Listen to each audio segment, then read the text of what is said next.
ایک بار تحمل سے میری بات سن لو، اس کے بعد تمہارا جو فیصلہ ہوگا مجھے منظور ہے۔ نسوانی آواز پر اس نے آنکھیں کھولے دائیں طرف دیکھا تھا۔ اس کی آنکھیں خمار آلود تھی جبکہ انادل کی آنکھوں میں اب بھی آنسو چمک رہے تھے۔ اس کی سرخ پڑتی ناک اور دہکتے گال چیخ چیخ کر گواہی دے رہے تھے کہ ان آنکھوں سے سیلاب کی صورت کتنے موتی بہہ چکے ہیں میں سن رہا ہوں۔ چہرے کے ساتھ ساتھ آواز میں بھی تھکان تھی۔ اب وہ اس کی جانب نہیں دیکھ رہا تھا، اس کی نگاہیں اب دور کہیں دھند سے پناہ ڈھونڈتے اس تھر تھراتے پودے پر جمی تھی۔ وہ مجھے بلیک میل کر رہا تھا۔ اس نے کہا تھا اگر میں اس سے ملنے نہیں گئی تو وہ عنایت سے شادی کر لے گا۔ بولتے بولتے وہ رکی تھی، بغیر دیکھے بھی وہ جانتا تھا وہ کیوں چپ ہوئی ہے۔ اگر وہ عنایت کے لیے صحیح نہیں ہے تو پھر تمہارے لیے کیسے ہے؟ ان کا لہجہ گرچہ سپاٹ تھا مگر آنکھیں سرخ سے سرخ تر ہوتی جا رہی تھی۔ میں اس سے ملنے نہیں گئی تھی، میں نے کوئی خیانت نہیں کی۔ اس نے دبا دبا سا احتجاج کیا تھا۔ وہ تصاویر تو کچھ اور ہی بتا رہی ہے نادل۔ وہ اب بھی اس کی جانب دیکھنے سے گریز کر رہا تھا۔ میں نے تم سے کہا نا کہ میں اپنے گھر جا رہی ہوں اور میں وہی گئی تھی۔ فضا میں دھند آلو سانس چھوڑتے اس نے بولنا شروع کیا تھا۔ مجھے یقین نہیں ہو رہا کہ معیز ایسا کر سکتا ہے۔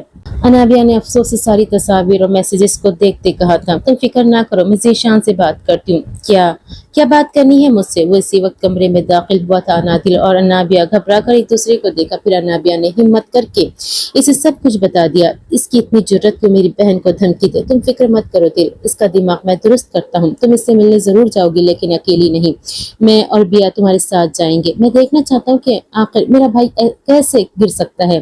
ذیشان نے غصے سے مٹھیاں بھینچی تھی۔ ذیشان کے کہنے پر وہ معیز کی بتائی ہوئی ٹیبل پر جا کر بیٹھی تھی۔ انابیہ اور ذیشان کسی دوسری جگہ جا کر بیٹھے تھے۔ انادل نے اس سے تصویر کا مطالبہ کیا تھا جس پر اس نے ایسی شرط رکھی تھی کہ بالکل بھونچ کر رہ گئی تھی۔ میں تمہاری تصاویر ڈیلیٹ کر دوں گا لیکن تمہیں پھر مجھ سے نکاح کرنا ہوگا۔ اسے چھوڑ دو دل اور مجھ سے شادی کر لو۔ وہ حیران و پریشان اسے دیکھتی ہی رہ گئی تھی۔ اگر دل یہ سب نہ کرے پھر؟ ذیشان کی آواز پر مانو سے سکتہ ہی طاری ہو گیا تھا۔ ذیشان بھائی، معیز نے تھوک نکلتے اٹھ کھڑا ہوا تھا۔ مجھے بھائی مت کہنا، بھائی میں صرف دل کا ہوں۔ اس کے ہاتھ سے فون جھپٹتے ذیشان گھبرایا تھا۔ اگر کوئی بھی تصویر ادھر سے ادھر ہوئی تو میں تمہیں جان سے مار دوں گا، اور ڈیڈ کا تو پتہ ہے نا تمہیں، جائیداد سے آنکھ کر دیں گے، تمہیں پھر در در کی ٹھوکریں کھاؤ گے تم۔ ذیشان نے اسے اور بھی کئی دھمکیاں دی تھی اور وہ واقعی بہت ڈر گیا تھا۔ اس سے سارا ڈیٹا ڈیلیٹ کروا کے وہ انادل کو واپس اپنے ساتھ لے گیا تھا۔ میں نے خیانت نہیں کی شیان۔ آنسو تمام بند توڑ کر بہہ رہے تھے۔ تم نے مجھے چھوڑ کر اپنے بہنوئی پر یقین کیا؟ پہلی بار اس نے انادل کی جانب رخ موڑا تھا، لہجے میں شکوہ تھا۔ تو پھر میں کیا کرتی؟ تم میرے شوہر ہو، آخر میں تمہیں کیسے اپنا ماضی بتاتی؟ میرے ماضی پر تمہارا کوئی حق نہیں ہے۔ وہ کسی مجرم کی طرح سر جھکا گئی تھی۔ لعنت بھیجتا ہوں میں تمہارے ماضی پر، مجھے صرف حال سے سروکار ہے۔ اگر وہ تمہیں بلیک میل کر ہی رہا تھا تو تم مجھ پر اعتبار کر سکتی تھی نا۔ میں اس مسئلے کا خود سے حل کرنا چاہتی تھی، مجھے لگا تم بدگمان ہو جاؤ گے مجھ سے۔ تو اب کیا میں نہیں ہوا؟ انادل، میں تمہیں آخری بار وارن کر رہا ہوں، تم دوبارہ کہیں کسی کے ساتھ بھی نہیں جاؤ گی۔ میں تمہارا عاشق ضرور ہوں لیکن اس سے پہلے میں تمہارا شوہر ہوں۔ لہجہ دو ٹوک تھا، کسی قسم کی کوئی نرمی اور کوئی لچک نہ تھی۔ سوری، اس نے بس اتنا ہی کہا تھا۔ اور یہ جو تم اپنے بارے میں اتنی بکواس کی ہے نا، یہ بھی آخری بار ہے۔ میں کسی کو بھی یہ حق نہیں دوں گا کہ وہ میری بیوی کے بارے میں اس قدر سخت الفاظ استعمال کرے، تم خود بھی نہیں۔ درست اور بالکل صاف الفاظ، بغیر کسی لحاظ اور نرم مزاجی کے۔ انادل نے فوراً اس بات میں سر ہلایا تھا۔ وہ ہاتھ میں پکڑی سگریٹ کو پھینکتے وہاں سے چلا گیا تھا۔ دونوں کے درمیان بے اعتنائی کی ایک لکیر کھینچ چکی تھی جسے انادل کو ہی مٹانا ہے۔ اپنے دامن پر ہزاروں داغ کے باوجود بھی ایک مرد کو ایک پاک بیوی چاہیے ہوتی ہے جسے چھونا تو دور کبھی کسی نے دیکھا تک نہ ہو۔ بالوں کو کلچر میں مقید کیے وہ لان میں موجود کرسی پر بیٹھی تھی۔ اس کے ہاتھ میں ایک ڈائری اور پین تھا۔ تیز چلتی ہوائیں مسلسل اس کے چہرے پہ جھولتی لٹوں کے ساتھ اٹکھلیاں کر رہی تھی۔ پین کو دانتوں میں تلے دبائے وہ لہلہاتے پودوں کو دیکھ رہی تھی جو کبھی دائیں تو کبھی بائیں کی طرف جھول رہے تھے۔ وہ مجھ سے خفا ہے اور اس کا خفا ہونا بھی جائز بھی ہے، مگر میں کیا کروں؟ میں چاہ کر بھی اس حادثے کو نہیں بھلا پا رہی۔ اس دن مجھے شدت سے احساس ہوا تھا کہ کاش میں پردہ کرتی تو شاید میرے ساتھ یہ سب نہ ہوتا۔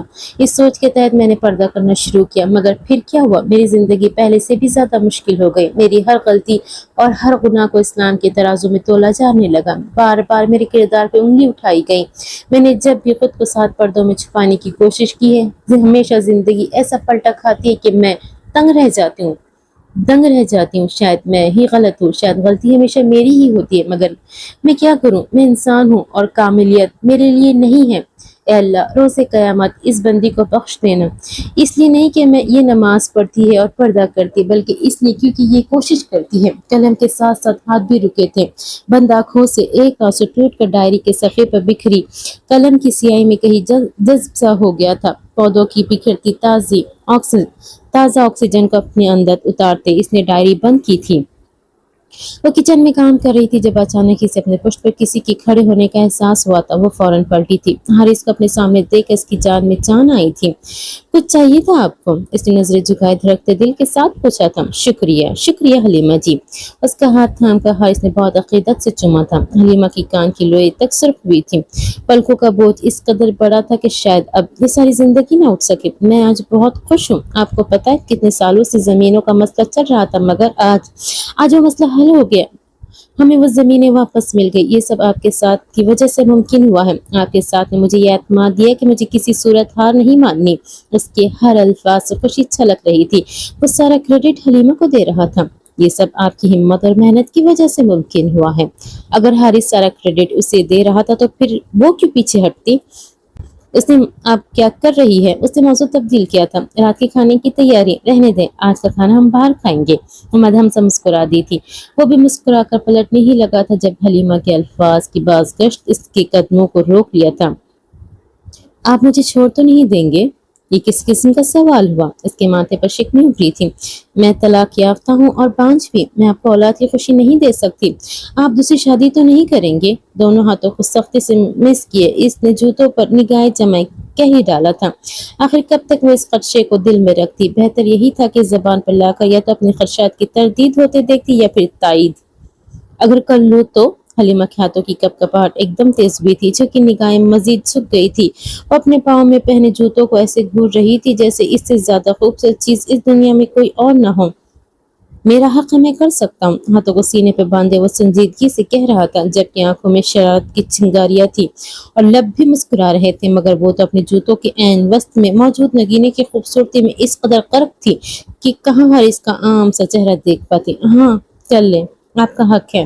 آنکھوں میں آنسو جمع ہونے لگے تھے۔ ان آنسوؤں کو بہنے سے روکنے کی صحیح کرتے لب مسلسل نیم واہ تھے۔ تو پھر ڈھونڈ دینا کوئی اچھی سی لڑکی۔ حلیمہ کے شے پر وہ مزید شیر ہوا تھا۔ میں کیوں ڈھونڈوں، خود ڈھونڈے۔ نہ چاہتے ہوئے بھی لہجے میں درشتگی ادھر آئی تھی۔ آنسو اب چوری چھپے گال پر لکھنے کی پوری تیاری میں جت گئے تھے، مگر اس نے تو جیسے ٹھان رکھی تھی یہ موتی آنکھوں کی امانت ہے، گالوں پر ان کا بہنا محض بے قدری ہے۔ اصل مسئلہ یہی ہے کہ مجھے کوئی ملے گی نہیں نا۔ کون مجھ جیسے شادی شدہ شخص سے شادی کرے گی، اور وہ بھی تب جب اسے یہ علم ہو کہ میری بیوی بہت زیادہ لڑکا ہے اور مارتی بھی بہت ہے، اور وہ اپنے سوتن کو مار مار کر گنجا کر دے گی۔ اس نے چونک کر نظریں اٹھائی تھی۔ جوتوں پر بنے نگینے نے بھی شکر کا کلمہ پڑا تھا کہ چلو شکر ہے میرے حسن سے نگاہیں تو ہٹائی۔ میں کب لڑتی ہوں اور میں نے کب مارا کسی کو؟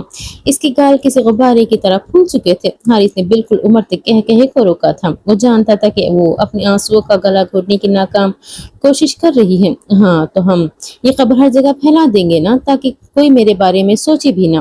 اس نے لب دبائے کہا تھا، یعنی آپ مجھے برا بنا دیں گے؟ وہ مزید بگڑی تھی۔ کوئی اور چارہ بھی تو نہیں ہے۔ اس نے اس انداز میں کندھے اچکائے تھے جیسے یہی دنیا کا آخری حل ہو۔ میں نہیں جا رہی آپ کے ساتھ باہر کھانے پر۔ پیر پٹکتے غصے سے وہاں سے گئی تھی۔ تو پھر میں کس کے ساتھ جاؤں؟ اس کی آواز پر حلیمہ کے قدم رکے تھے۔ کچن کے دروازے تک پہنچ کر وہ خار کھاتے پلٹی تھی۔ اس طرح پلٹنے کی وجہ سے کمر پر موجود بالوں کی چٹیاں جھٹکے سے دائیں کندھے پر آگے کی طرف آ گئی تھی۔ اس کے ساتھ چلے جائیے گا، چولہے کی طرف اشارہ کرتے وہ تن فن کرتی وہاں سے چلی گئی تھی۔ حارث نے ایک نظر دروازے کی جانب دیکھا تھا جہاں سے وہ جا چکی تھی، اور دوسری نظر سلیب پر پڑے چولہے کی جانب۔ وہ ہنس دیا تھا۔ وہ اسٹڈی روم کے کونے پر پڑی میز کے گرد رکھی کرسی پر بیٹھا ہوا تھا۔ لکڑی کی بنی اس چوکور میز کے اطراف میں 3 اور کرسیاں بھی رکھی گئی تھیں۔ میز کے دونوں کونوں میں سجاوٹ کے لیے 2 لیمپ رکھے ہوئے تھے، جبکہ وسط میں ایک گلوب اور ایک چند کاغذ پڑے تھے۔ جس سمت وہ بیٹھا تھا اس کے پیچھے ہی کھڑکی تھی۔ اس اد کھلی کھڑکی سے سورج کی کرنیں چھن سے اندر داخل ہو رہی تھی۔ گلوب پر نگاہیں جمائے اور گہری سوچ میں ڈوبا تھا جب کسی کے کھانسنے کی آواز کی بازگشت اس کے سماعتوں سے ٹکرائی تھی۔ اس کے لب مسکرائے تھے۔ یہ تم کیا